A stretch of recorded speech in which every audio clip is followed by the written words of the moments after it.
Daniel Spectrum, the first of several meetings of the Ontario government that the government will actually be holding across the province to hear from the public about key issues on systemic racism, including anti-Black racism and priorities for focused efforts in addressing them. So, I am your moderator for the evening. My name is Paulette Senior, and I am particularly pleased, in fact, I think I can speak on behalf of everyone who had a hand in organizing this meeting, that we're all pleased to have such a huge turnout. It must be the hottest ticket in town, probably second to the Indy, but really happy to have you all here for this very important gathering. But before we begin, I want to just welcome Bob Goulet, who will be providing a blessing in our gathering, and I'll just share a bit of information about who he is. He's a member of the Nipissing First Nation and a second-degree member of the Three Fires Midwin Lodge, the original traditional society of the Anishinaabe people. He is a strong advocate for the retention and proliferation of the Anishinaabe language and culture. Bob serves as president and senior principal of Nipissing Consulting Inc., which is a First Nations-owned company that provides professional engagement, facilitation, communications, and cultural advisory services and training. Please join me in giving him a warm welcome.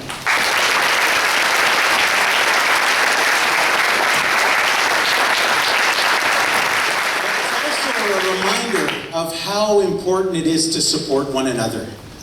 And I'd like to say, when I took that tobacco in, very rarely in an occasion like this, I brought my pipe. But because of the pain that we're going through, the grief that we're feeling from what we see on social media and on TV, I took that tobacco that was offered to me by a minister here. And I smoked that tobacco. And I asked for the Spirit to be here with us, to give us the strength and give us, the wisdom that we need to make the decisions and provide the feedback to the leaders that are here for the Anti-Racism Directorate, to do the things we need to do to make sure that we are working towards the elimination of racism, discrimination, hate, and intolerance, especially here in Canada. In our creation story, we're told, when we learn our creation story, the first thing we're told is that all creation stories are true. All of our creation mythologies, our origin stories, our ways of spirituality, we're taught that yours is just as legitimate as mine. And I want to offer a few words that in our creation story as Anishinaabe people, the Creator, in His kindness, in His gentleness, lowered us all to this physical world at the same time with such gentle and kindness, and it's a beautiful story to hear in our language. Lowered us to this earth in a gentle and kind way. And the first four that He lowered are the four brothers of man, the yellow, the red, the white, and the black. In that way, we're taught that we're all brothers and sisters in creation. And the first four that He lowered are the four brothers of man, the yellow, the red, the white, and the black. In that way, we're taught that we're all brothers and sisters in creation. The other thing that was given to us as Anishinaabe soon afterwards, in a time of great need, was 7 very sacred teachings to us. And I'm not going to go through all of those teachings, but I am going to talk about the 3 most important of those 7 grandfather teachings, and they're all important. The first one is love. To know love is to know peace. To have that peace in your heart, to have that kindness and gentleness in your heart. That's such an important thing. Respect. To respect one another is for me to honor you. And that's given unconditionally. A lot of people say respect needs to be earned. For us, respect is given no matter what. No matter how hurtful somebody's words are out on the street, we are going to honor that person no matter what. And the other thing is humility. To understand that we're all a part, just a small part of creation. And we need to go beyond just the work of anti-racism, the work of a directorate, the work of our ministries. They do all good work, all the leaders that are here with us. All of you do all good work just by blogging, by tweeting, to putting out that message of how important anti-racism and ridding that is. But we need to also get out of our heads. It's not just a policy question where we need, risks analyzed and the best options forward with a business case and coming forward with a public policy directive. When it comes to racism, it's about our spirit. It's about spirituality. It's about emotional. We need to get out of our heads and into our... We'll have a conversation over the next few months across the province. We'll have a dozen meetings, some in Toronto, but in other parts of Ontario, to talk about racism, systemic racism, and ways in which we can combat it and look for ways to eliminate it. So I just want to say that you have my commitment as the Minister responsible for anti-racism here in Ontario, but also the Minister responsible for children and youth, that I'm going to look for ways, and I'm going to meet with as many people as possible, and I've met with around 25 different groups who focus on anti-racism and other forms of hate here in Ontario. And I want to be able to help in this dialogue and to hold our government accountable, to look for ways, not only in my ministry, but in Minister Hunter's ministry and Minister Zimmer's ministry, all ministries of government and all functions of government. And one of the ways we can start is looking within ourselves, how we hire, how we appoint on boards. We need to take the data. We need to look for ways to show and reveal how systemic racism works, and look for ways to find solutions to build an inclusive Ontario. Because at the end of the day, racism is more than just how it affects that individual. Racism can affect me, it can affect my family, but it also affects the entire community and the province as a whole. And it holds us back. We can be happy for our diversity, our multiculturalism and inclusion, but I honestly believe that if we don't build an Ontario where every single person has the opportunity to be successful, an Ontario where those barriers are removed, we will never be able as a province to reach our full potential and to really build, to continue to build this beautiful oasis that's found in the world called Ontario. So I'm going to stop there. I just want to say again, thank you very much and for being here. Because if it wasn't for Black Lives Matter, we would not be here.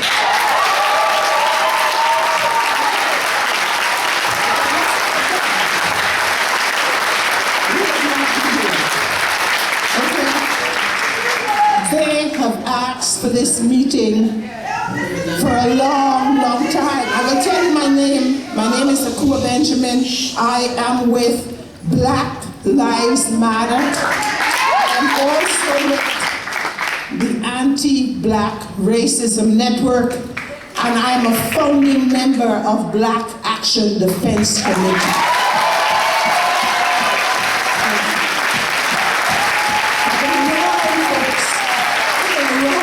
Around this issue for years.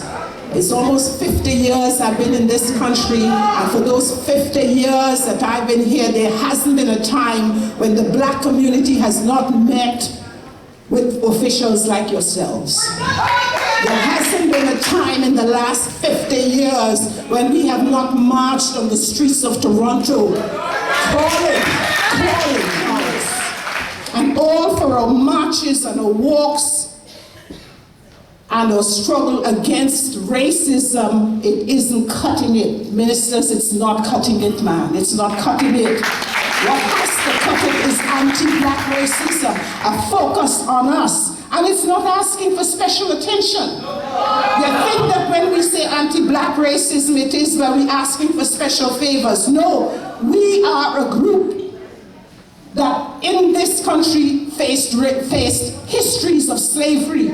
People don't like to recognize it. They think that we just arise off the boat. We came here in the 50s. No, we've been here for hundreds of years. Okay. And we have fought, and we continue to fight. Thank you, Akua. We will continue to fight. Black Lives Matter. Black Lives Matter. Black Lives Matter. Black Lives Matter.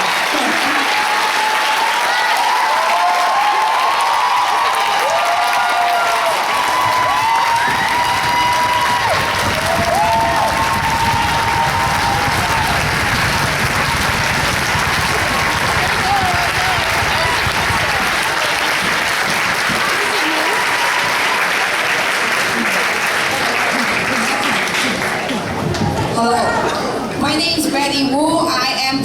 of the Chinese Canadian Nurses Association. Black Lives Matter.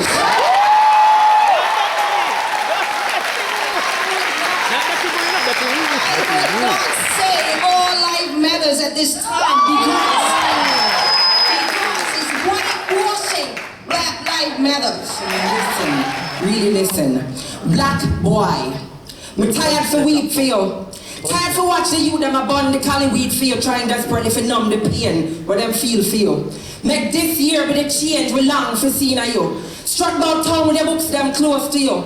Make your weekend hang out, be with family and friends who love and care for you. Walk off from a boy who you think I try for this you. No make one other brother or sister miss you. Just beg your members say we as a community love and care for you. Mourn for you. Have board meeting over you. Get Tom, Dick and Harry to take time out of them schedule and mentor you. Get Parson, Deacon and prayer warriors for storm heaven for you. To black boy. Just beg your members say we love and we care for you. And we sick and tired to throw brown dirt over you. Scattering petals over you. Holding up your pregnant baby mother for you. Opening up trust fund for your toddler for you. Praying for your boy, they won't retaliate for you. Black boy, what else can we really do to change society for you and you? Open up your mouth and chat to us so when we hear you and better know how to support you, cause as bad as things was in the past for you, the future hold great promise for you. So beg you just hold a seat and penny the message when me I try to send to you, because black boy, me sick and tired for throw brown dirt over you, black boy.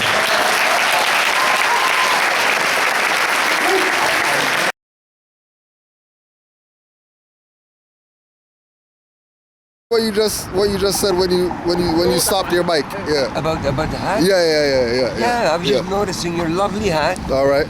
I'm a Turk. Okay. Basically came here as a 4-year-old. All right. And when I noticed your hat, it brought back memories. And it was good memories, and to see you wearing it made me proud. I appreciate that. And then at least we spoke, and I wanted to know, what was happening and everything. Yeah. And I loved you telling me about the anti-racism and everything. Right. But this thing should have happened years ago. Years ago. Right, yeah. When my younger years, my mouth would not stop. Right. And housing was always key. Don't get Eigen Actimir involved in this, because if he starts to go, oh boy, we're in trouble. Right. Same as 51 Division, when they wanted to move out of Regent Street, they wanted to go. So you've been in this area? Rather, my whole life. So you know about the regentrification and kicking everybody out and. I was one of the ones that belonged on the neighborhood initiative of the planning and all this. Right. What do we need in the area? What don't we have in the area? Supermarket, a bank. Yeah. The banks were so far away. We only had one supermarket. Now we got Freshco. Yeah. Competing, but no, with my heart, I tell you, brother, with my heart, when I find out that something's happening and they're not doing anything, that's when I just jump right in there. Right. And then the whole crowd follows. But I love it. You know why? Because we all live here. We all have to do something here. And the most important thing is, it doesn't matter race, color, creed, anything. Right. We are all human. We're all human. We all come from one race, right? The human race. That's it, brother. Right. That is, you said it better than I did. And I am so glad you got that up. You said it better than I did. And one more thing too. Yes, you said I know you know the proper terminology, but you said hat. But I know that you know the all right, yeah. Just so that, because people are gonna assume that you're making a mockery by saying hat, but you know what it is. Oh yeah. All right. The Moroccan people had it. Right. The Moroccan people had it, but Ataturk, the one that after World War I, right? He banned it. He ended up westernized Turkey. Right. He got rid of the fez. He got rid of the veil, and he took Islam out of the government. Right. Now there's certain parts of Islam, God forgive me, I don't go for this ISIS. I don't go for this terrorist stuff. And if I had the chance, I'd be pulling the switch on them guys myself. At the end, like you said, at the end, we all have to go to one. Yep. And regardless of what he looks like, right? You got it, brother. Right. Appreciate that. Thank you much.